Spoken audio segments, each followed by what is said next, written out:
Hoje, o conceito de família é o conjunto de pessoas ligadas por parentesco e também por laços de afetividade, resultado de casamentos, união estável, filiação, adoção. Com essas diferentes formas de organização, surgiram novos tipos de relações familiares e, consequentemente, novos tipos de responsabilidade civil.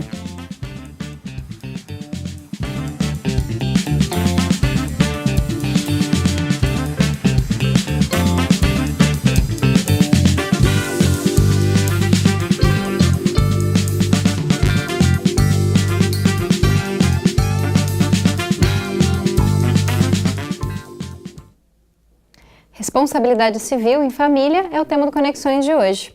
E para conversar conosco, nós convidamos a Isabela Novaes Saraiva, que é coordenadora do Núcleo de Defensorias Especializadas de Família e Sucessões. Olá, muito obrigada pela presença. Obrigada. E também vamos conversar com a Luciânia Bonfim, que é psicóloga do Centro de Atendimento Multidisciplinar da Defensoria Pública do Estado de Goiás. Olá, muito obrigada pela presença. Olá, imagina. Bom, para começar, queria falar a respeito desse novo conceito de família, né? A família socioafetiva, que não é mais aquela exclusivamente ligada pelo sangue, né? Pelas relações sanguíneas. Como é que ela é interpretada pela legislação brasileira? Ela tem o mesmo tipo de interpretação legal? Queria começar com você. Então, a família hoje, né, é formada não apenas pelos laços de sangue, mas também pelos laços de afetividade. Hoje o afeto, ele virou um valor jurídico que é considerado tanto pela nossa legislação também quanto pela jurisprudência, né? Então hoje não é suficiente por si só você ser pai ou mãe biológico, né? O fato de você ter afeto, ter carinho, ter o que a gente chama de posse do estado de filho, ela também é suficiente e necessária para poder gerar consequências jurídicas nessa relação familiar. Essas famílias socioafetivas têm os mesmos direitos que uma família ligada por laços sanguíneos? Sim, uma vez reconhecida a socioafetividade, os direitos são os mesmos. Bom, em relação à psicologia, como que ela trabalha com essa questão das famílias que são ligadas por relações de afetividade, que muitas vezes são um pouco diferentes daquilo que geralmente se considera a normalidade, né, nesse mundo mais conservador que a gente vive? Então, com as novas configurações familiares, né, a construção afetiva, esses vínculos afetivos, né, eles se dão através realmente da convivência entre os sujeitos, né? Então, como a doutora Isabela falou, né, a afetividade se constrói dessa forma, né? Com o seguro jurídico, né, nessa questão, e o psicológico vem através da convivência. A construção dos vínculos, dos laços afetivos se dão com a convivência entre os indivíduos. Bom, em relação a essas relações familiares, né, quais são as maiores demandas que a gente encontrou hoje no meio judicial? O que mais a Defensoria Pública recebe em relação a essas novas configurações familiares? Hoje a Defensoria, no âmbito do direito de família, ela atua muito justamente no campo das violações dos direitos, em que, por exemplo, um pai tem relação a um filho, né, um pai em sentido amplo. E então temos muitos questionamentos hoje, muitos pedidos de pensão alimentícia, de regulamentação de guarda, divórcio, partilha dos bens, união estável, inventário também, né, quando um parente deixa bens para os herdeiros. E dentro desse campo da pensão alimentícia, da guarda, as pessoas, a família chega ao judiciário justamente porque alguém supostamente está violando o direito, seja do filho de receber a pensão, seja do filho de conviver com o pai, que tem direito, ou com a mãe, se for o caso, com a guarda, que ela não está regulamentada, então impede que o pai e a mãe consigam praticar os seus atos, né, inerentes à sua condição de mãe e pai em relação à criança. Então, a família não estando de acordo, os ex-cônjuges, os genitores da criança que não estão de acordo, acabam indo ao judiciário para que o juiz resolva esse conflito. Então, só se recorre ao judiciário quando se alega que alguém está violando um direito, né? E dentro dessas violações, o que a psicologia pode fazer para auxiliar nesse processo? Então, dando, né, um exemplo que é muito corriqueiro na psicologia da defensoria, né, seria a alienação parental, né, que é muito comum chegar na defensoria esse assunto. Então, na verdade, a alienação parental, ela existe entre os ex-cônjuges, né, que coloca no meio como objeto dessa disputa a criança, os filhos. Então, a psicologia procura esclarecer aos cônjuges, né, que, na verdade, o que se está buscando é uma boa convivência entre eles, de forma que a criança ela não tem culpa, né, daquilo que está acontecendo, porque a disputa é entre ex-cônjuges e não entre os pais, que sempre continuarão a ser. Então, na verdade, a gente procura esclarecer aos cônjuges sobre a importância de cada um, né, na vida daquela criança que está ali no meio daquela disputa, e que, de forma também que eles possam separar o ex-cônjuge do pai e da mãe daquela criança. A gente vai para o intervalo e daqui a pouco a gente volta para continuar essa discussão a respeito de responsabilidade civil em família. Você pode assistir ao Conexões pelo 15.1 do Sinal Aberto, pelo 21 da NET Goiânia ou pelo 15 da Gigabyte HD TV. Além disso, dá para assistir ao Conexões pelo perfil da TV no Facebook ou pelo canal da TV no YouTube.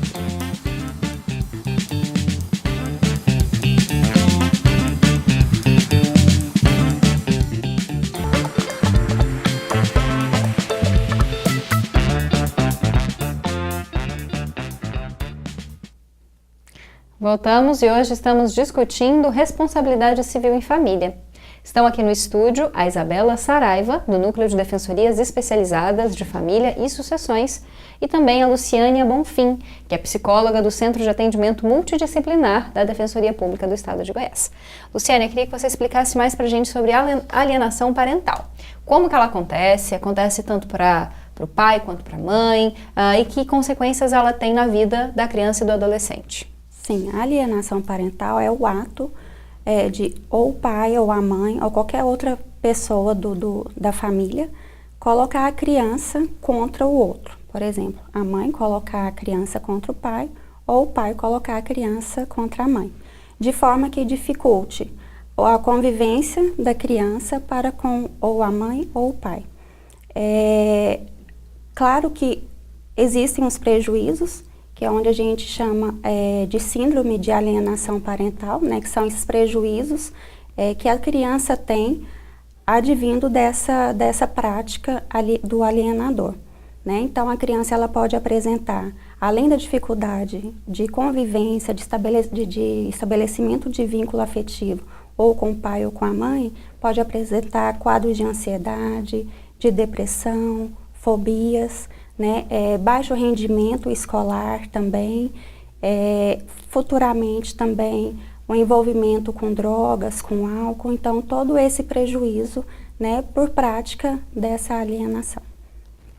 Bom, Isabela, em relação, já que a gente falou um pouco disso, né, da questão pai, filho, mãe, filho, as questões envolvendo guarda, alienação parental, envolvendo também pagamento de pensão, são comuns na defensoria? Como é que a defensoria pode auxiliar essas pessoas que estão buscando ou que o ex-cônjuge pague uma pensão ou estão tentando ter uma discussão sobre guarda compartilhada? O que essa pessoa deve procurar e como procurar? Bom, a mãe ou o pai, ou mesmo os dois que estiverem interessados em resolver a situação do filho deles, sendo casados ou não, já divorciados ou não, podem procurar a Defensoria Pública para que a gente dê a orientação jurídica adequada para cada caso. Se os genitores estiverem de comum acordo, nós sentamos, conversamos, explicamos como que funciona a questão da guarda compartilhada, como que funciona o pagamento da pensão, conseguimos fazer todo um contexto do que seria melhor para aquela criança ou para aquele adolescente, e a gente faz um termo de acordo, se necessário a gente submete à homologação do juiz, se não for necessário, a gente arquiva nos nos nossos arquivos da Defensoria que tem o mesmo valor jurídico. Se os pais não estiverem de acordo, aí nesse caso a gente precisa entrar com uma ação de pedido de alimentos, regulamentação de guarda e de convivência. Primeiramente, o juiz vai marcar uma audiência de conciliação em regra. Nessa audiência, também a Defensoria Pública vai estar orientando juridicamente os nossos assistidos, explicando os benefícios da guarda compartilhada, a questão do pagamento da pensão, a convivência do pai, da mãe em relação ao filho. E a gente pode acompanhar, tanto no âmbito extrajudicial, ou, se for necessário, no âmbito judicial também. Luciane, em relação a essa convivência, a gente falou do caso em que o pai ou a mãe, de alguma forma, afasta o filho do outro. E no caso em que um dos dois não mantém contato, apenas paga financeiramente, o que acontece muitas vezes com os pais, né, que pagam a pensão, mas que não tem vínculo, não tem afeto. Existe alguma forma da Defensoria, do setor psicológico, auxiliar nessa convivência, em alguma medida, conversar com esses pais? Sim, claro. O Centro de Atendimento Multidisciplinar da Defensoria Pública, ele é formado por psicólogos e assistentes sociais.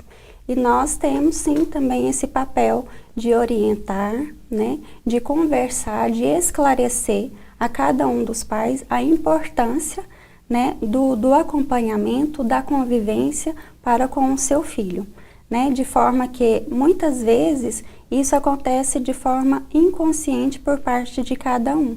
Né? Então, a partir do momento que a gente traz esclarecimentos e informações, né, eles passam a ver de outra forma, né, aquela convivência e de forma que possam caminhar juntos no tratamento, na educação, nos cuidados para com o filho. Eu acho que muita gente tem dúvida em relação à guarda compartilhada. Você pode explicar um pouco mais pra gente como que ela funciona? Tem gente que muitas vezes acha que se tem guarda compartilhada não precisa pagar pensão. Como é que funciona? Muita gente confunde a guarda compartilhada com a guarda alternada. Muito assistido chega na Defensoria e fala assim: doutora, eu quero a guarda compartilhada porque eu quero 15 dias o meu filho comigo e 15 dias o filho com a mãe. Isso não é a guarda compartilhada. Guarda, eu sempre falo, é dever e responsabilidade sobre o filho. Guarda não significa necessariamente a posse física da criança e do adolescente. Guarda é dever e responsabilidade. Então, quando você fala que você vai compartilhar a guarda, você está compartilhando dever e responsabilidade. Hoje, os juízes entendem que a criança precisa de um lar de referência. Eu moro com a minha mãe, eu moro com o meu pai, mas a guarda pode ser dos dois sim, mesmo a criança morando com um ou com o outro. Isso significa o quê? Que tanto o pai quanto a mãe têm os mesmos deveres e as mesmas responsabilidades sobre a criança. Um não vai poder imputar a responsabilidade ao outro caso alguma coisa aconteça com o filho enquanto estiver na posse física do respectivo genitor. Então, muitos pais confundem, acham que a guarda compartilhada é essa guarda alternada, 15 dias com um, 15 dias com o outro. Não é isso. Guarda é compartilhada justamente à vontade do legislador de mostrar para o pai e para a mãe que, independentemente do relacionamento deles, ainda que tenha acabado, ou mesmo se ele nunca tenha existido, vão continuar sendo pais daquela criança. Eles precisam conversar e sempre decidir o melhor para aquela criança. E a pessoa que tem um lar de referência é aquela que receberia a pensão, é isso? Isso. Quando você tem a guarda compartilhada, você fixa um lar de referência, por exemplo, com a mãe, então o pai paga a pensão à criança. A pensão não é para a genitora, a pensão é para a criança ou adolescente. Dá para fazer mais uma perguntinha aqui? Em relação à questão de adoção, existe toda uma discussão em relação a famílias não tradicionais, né, na adoção, casais homossexuais, pessoas solteiras. Como que isso funciona para a área da psicologia? Como lidar com essas questões e como até mesmo incentivar esse relacionamento, essa adoção? Então, na Defensoria, nós ainda não tivemos casos, né, de adoção de crianças para casais homoafetivos. Né? Mas, no modo geral, infelizmente, a gente ainda vive numa sociedade muito preconceituosa, né? Mas estamos trabalhando para a evolução, né? Para o findamento desse preconceito. E acredito que a gente está cada vez mais com um passinho à frente, cada vez mais uma evolução. E eles têm os mesmos direitos na hora da adoção, né? Os mesmos direitos. Bom, e a gente vai para um rápido intervalo e finaliza essa conversa a respeito de responsabilidade civil em família daqui a pouquinho. Mande a sua sugestão para jornalismo@tvufg.org.br ou uma mensagem no WhatsApp no 99181 1406.